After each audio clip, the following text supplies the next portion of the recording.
Alright, today I'm going to show you how to check and replace a nozzle on an iRobot M6, the quickest, fastest, easiest way. What you need is a Phillips screwdriver, a skinny one that can reach down into the pocketed screw holes, and either a small flathead screwdriver or just like a pick like this. So first thing we're going to do, let me explain what we're going to do. We're going to remove this white bumper cover. Just this white part. This bottom gray part is going to be retained still. So first thing, flip this over, and there's 4 screws that we're going to remove. There's one here, here, here, and here. I remove them and loosen them, but I keep them retained into the hole. I don't actually pull them out. And it usually, they usually just stay in there even when I flip it over. So we're going to flip it over.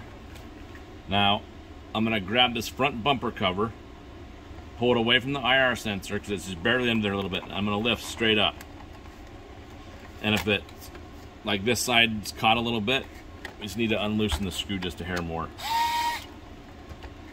And it should just pull off of there like this. Now we have the nozzle exposed. Now, the best way to get this nozzle out of there is I take my pick, or you can take your flathead screwdriver, and there's a screw here, and then there's the nozzle. And I just put it behind it, and see how I'm just rocking that forward? And I just rock it forward, and it'll just pop out of there. It's just held in there by these 2 legs that go in these spots right here. It just sits in there. So you can just pull this off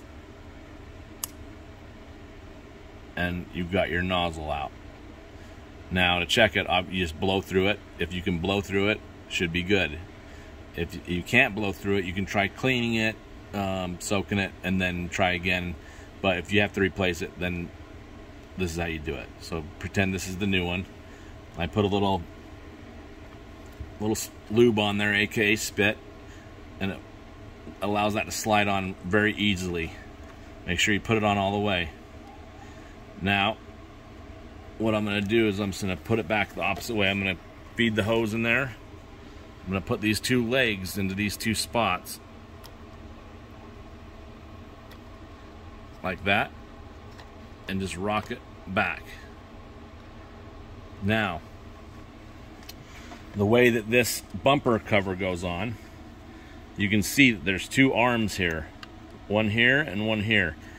Those need to key into this spot onto the nozzle and this spot onto the nozzle. And that's what holds it straight. Also, when you're putting the bumper cover on, it keys in on the sides, onto the posts of the screws.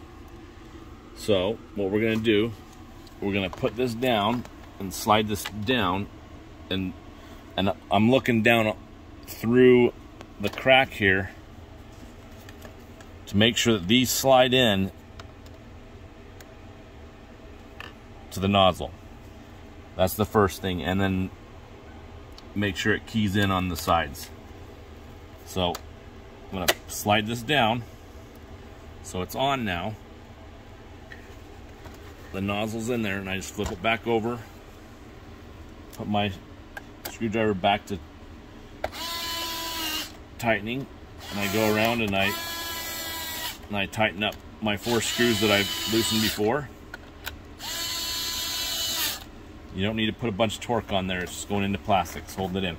And there you go. The nozzle's been replaced, and that's the easiest way. Now, if it's not the nozzle, I have another video on how to take off the top cover and check the pump and the hoses, which that's another common problem. So if you guys have any suggestions on other videos, or you want to see any other repairs, comment and let me know. I can make whatever video guys would help you guys out. Thanks.